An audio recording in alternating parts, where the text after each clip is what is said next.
Welcome. My name is Natasha Sherman, and I am your host. And this is my second half-hour interview with Carol Kivler. She is an author, speaker, and advocate, and here to talk about recovery from mental illness. Welcome back. Thank you.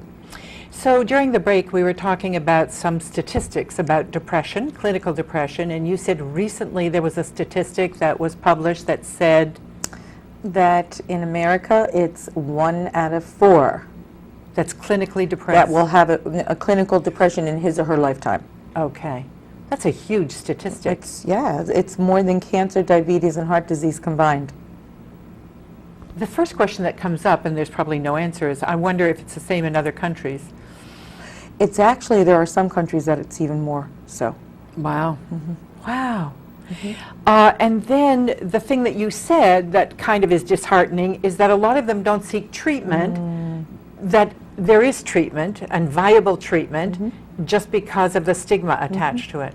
2/3 do not seek treatment. 2/3 of diagnosable, treatable depression goes untreated because people do not seek treatment because the stigma is worse than the illness itself. So we need to educate the world. And that's what what you're I'm doing. Your mission. That's my mission. Yeah. It is.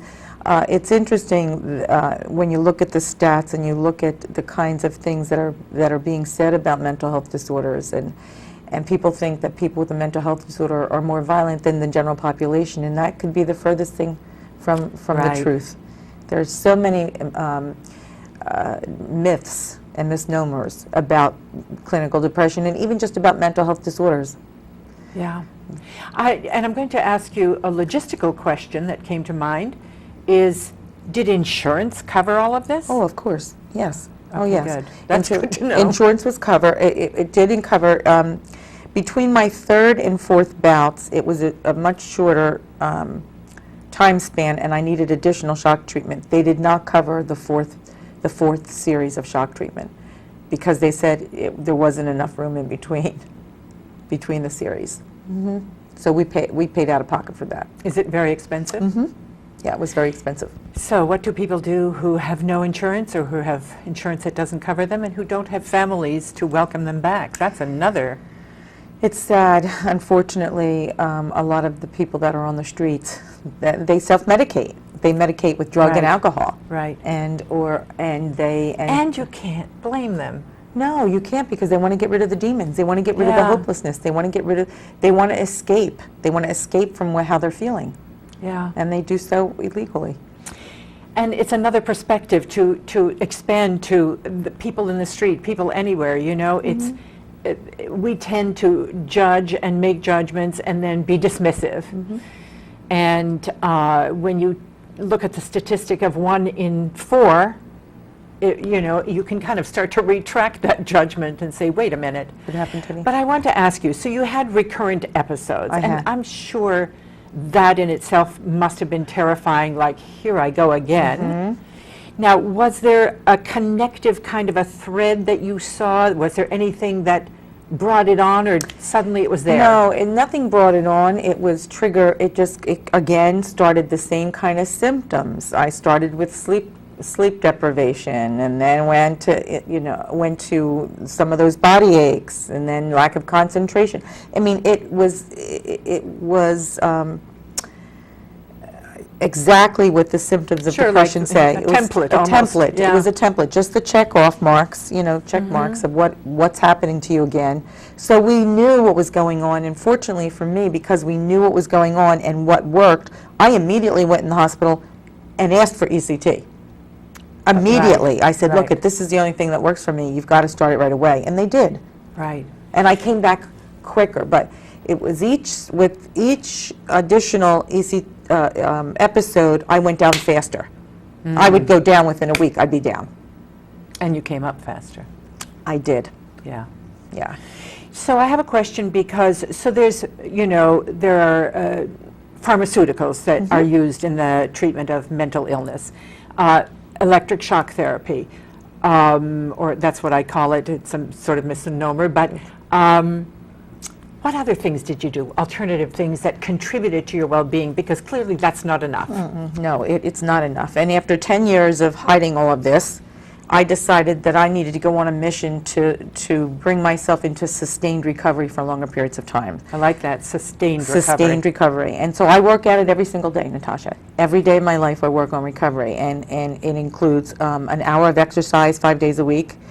It includes acupuncture when my anxiety gets out of control, massage therapy. So the acupuncture contributes to It lessening helps, of anxiety. Right, it does. It That's helps wonderful. with my anxiety. It helps with the headaches that sometimes I get with the shock therapy. Massage therapy helps with the anxiety as well. Journaling. I journal every single morning. Before I interact with another human being, I journal and read 3 devotionals before I even engage in the world. What does journaling provide for you? Well, in the hospital, they said, get your thoughts out of your head and onto paper, and then let them go. Love it. So Love it. that's what I journal every day. And I'm only journaling about this much. Sure. But it's getting it out on paper. Spilling. Dumping, spilling. So journaling, I read devotionals, so I'm filling my spirit. I also, prayer is a very big part of my wellness journey, is my dependence on God, which helps. It's funny, when I'm in the hospital and they'll say to me, the rabbi is there, who wants to go to services? I raise my hand. The priest is here, the minister's here, and the nurses will literally say to me, what religion are you anyway? And I'll say, it doesn't matter, they all have the same higher power here. Right. So that's a big part of it.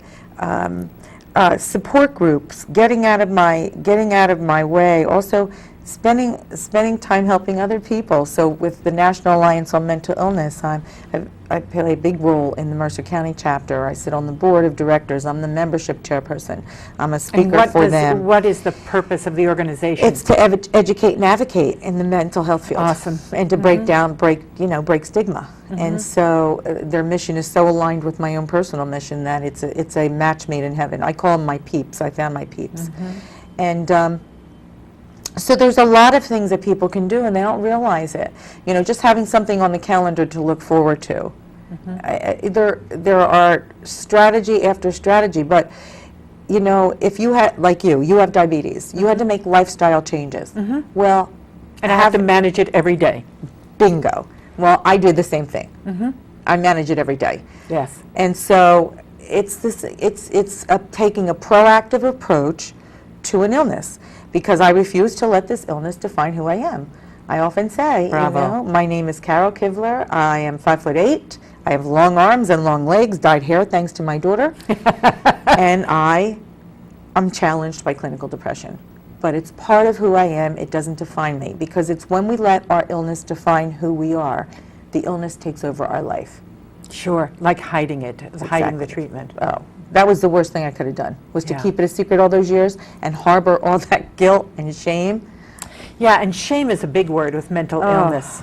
Again, it's just re-educating, because when you have a physical illness, they could find a very specific cause and effect and remove some things, or, alter it. It's not so easy to define, and it's not a linear event in any way, shape, or form.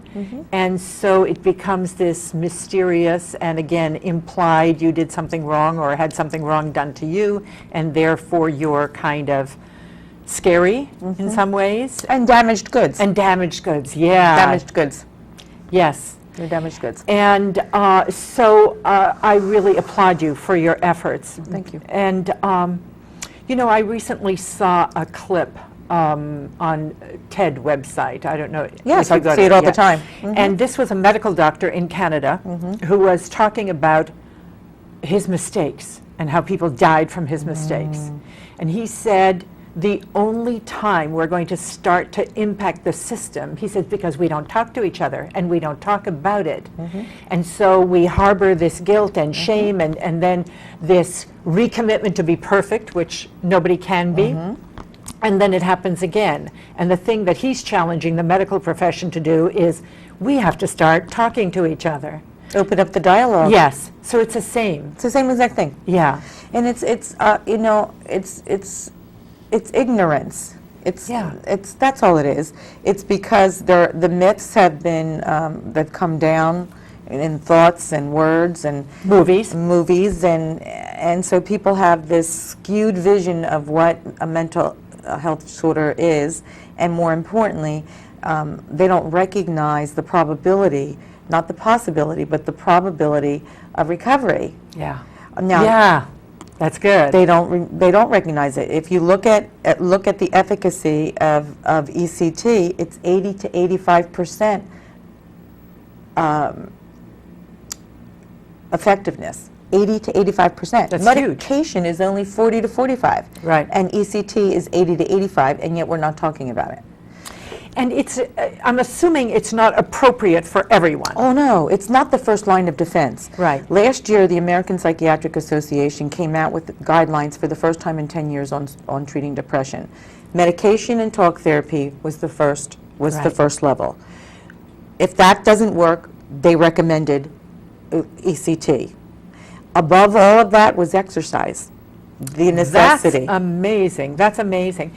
And what really is great in terms of, you clearly are someone who is taking charge and being responsible for your well-being.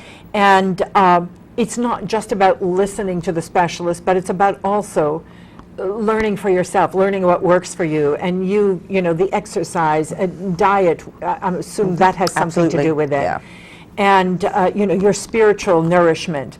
And I think the thing that we need to do is challenge people to also find their own, as well as get, you know, seek treatment, Yes. but to really take on exploring all the additional opportunities there are to create their well-being.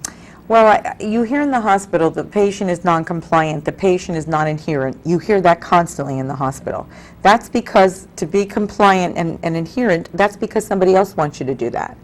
I tell Yes. people you've got to make a personal commitment to wellness. Yeah. You've got to hold yourself accountable. You've got to be proactive in seeing what works for you. No two people are exactly the same. Yeah. So what works for me, my combination of strategies, may not work for you in your with your body chemistry. Yes. So you have to be a fully engaged yourself. 100%. And you can't expect the medical way, because we're in a medical model. In this Yes. country, it's a medical model. Yes. Drugs, drugs, drugs. Drugs don't hold us forever. So you better find some other things. Our body, you know, our body is a temple. You better be caring for your body. It's the one and only spacesuit you get this time around. And there's to a portion of it, you heal yourself. Yeah. From finding out what works for your body. And that in itself is very empowering. Very much so. You know, I interviewed this woman who had ovarian cancer. And she survived it and whatever, and but she said one of the things that she advocated, besides what we're talking about, is when you go to see your doctors, to bring along a friendly thug who's going to be there and, you know, push for answers when you don't have the capacity, or, you know, to take notes, to make certain that you're getting what you're there for. Well, and with mental illness, you lose your voice. Yeah. You lose your voice. And so for me in the hospital, the nurses were my advocate. They became my voice in the hospital. My husband, my parents, they became my voice in the hospital until I could reclaim my voice, because my voice was taken away. Yeah. Was taken away. Do your children ever express a fear of them experiencing I have that? my third child struggles terribly with both depression and anxiety disorder. Wow. Because there is a genetic component, and yes, he struggles and struggles terribly. He's had 4 major bouts. Wow. He has not had ECT, medication and therapy have been able to stabilize him. And like most people who have had a mental health disorder, he starts to feel better, so what's the first thing he does? He stops his drugs. Yeah. And then what happens? He goes right back down. So he has assured me he has finally learned his lessons and that he will be on drugs for the rest of his life. How old is he? 30, he'll be 33 this year. It's tough to Yeah, it's a tough come one. to that choice. Sure, I was 40 when I got sick. But when we look back over it, I was a very nervous child. I was a worrywart. And we now know, research shows us, that that's a precursor. That's a precursor for depression later in life. I didn't know that. My parents didn't know that. We found out afterwards. I also have 38 first cousins, and there's at least a dozen of them that struggle from the same thing. You know, they talk about how there isn't necessarily a precipitating event, but that an event could, if you're already absolutely.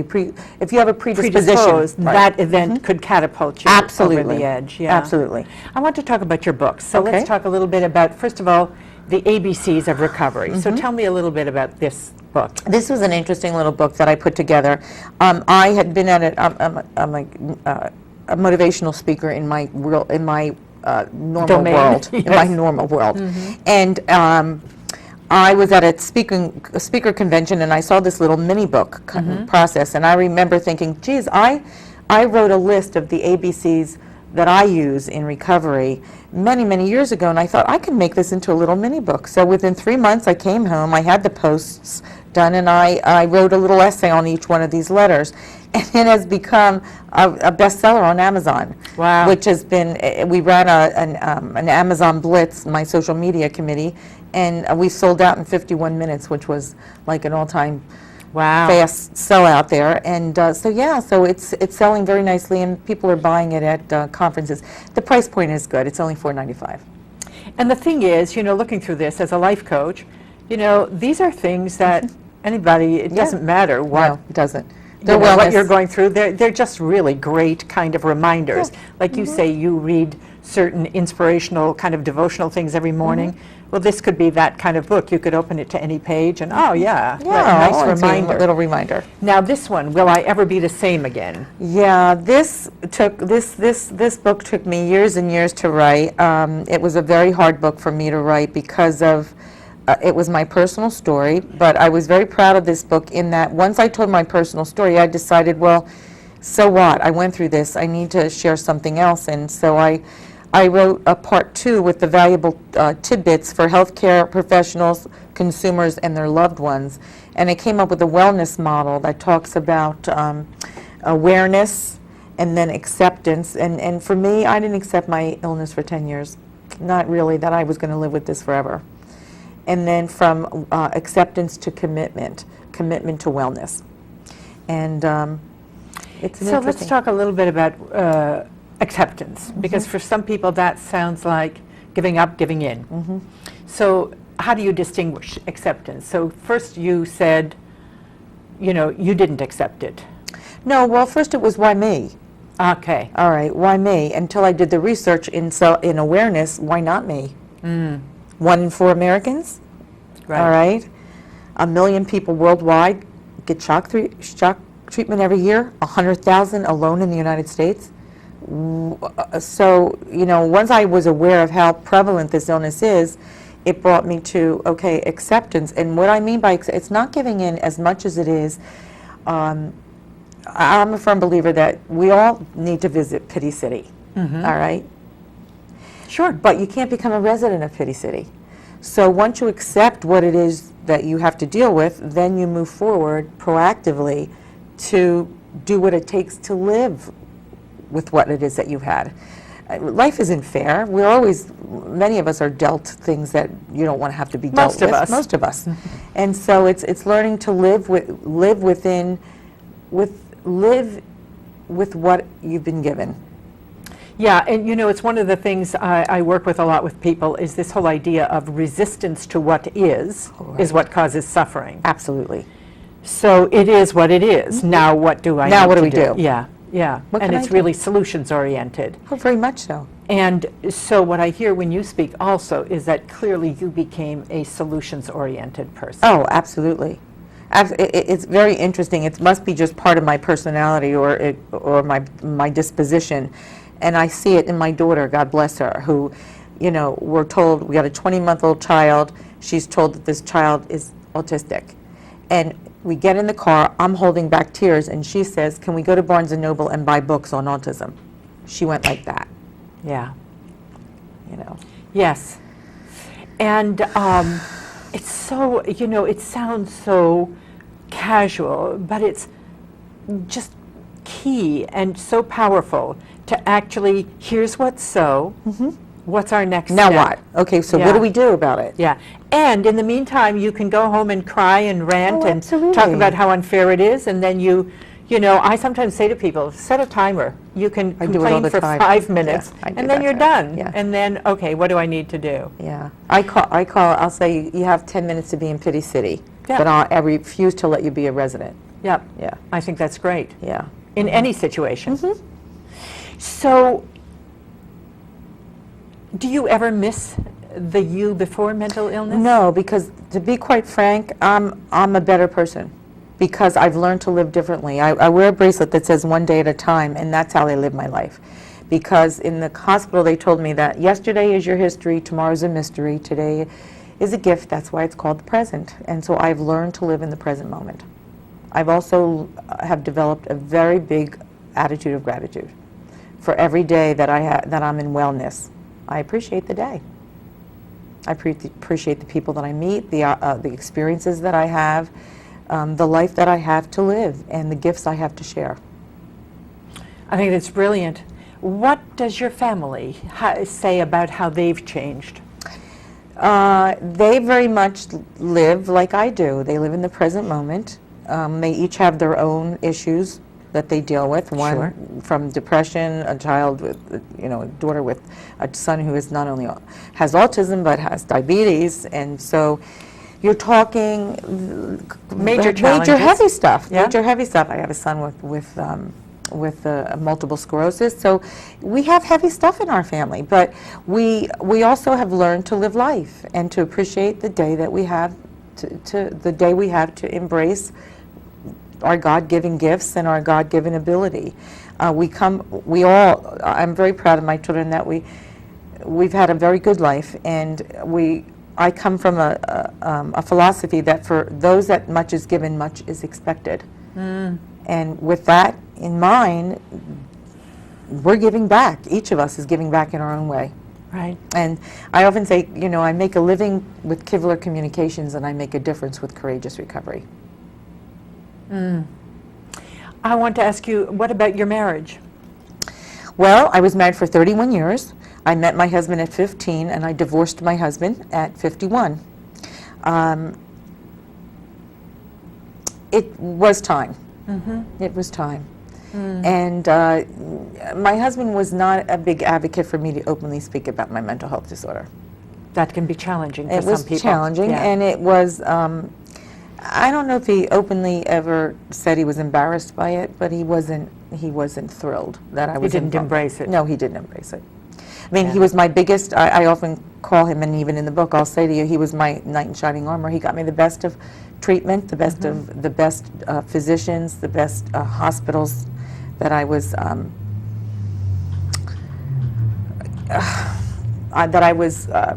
even fortunate enough to get into those kinds of hospitals. It wasn't an easy road for him. He couldn't fix it, and Yeah. like most men, he wanted to fix Yeah. it, and he couldn't fix Yeah. it. So the marriage unfortunately ended.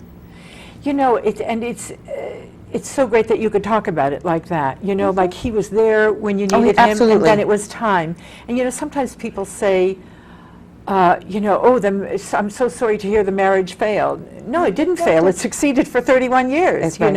And then We it raised didn't. 3 healthy Yeah. children, and we moved on. Yeah. Yeah. So we have 3 minutes. Is there anything in particular that you want to say?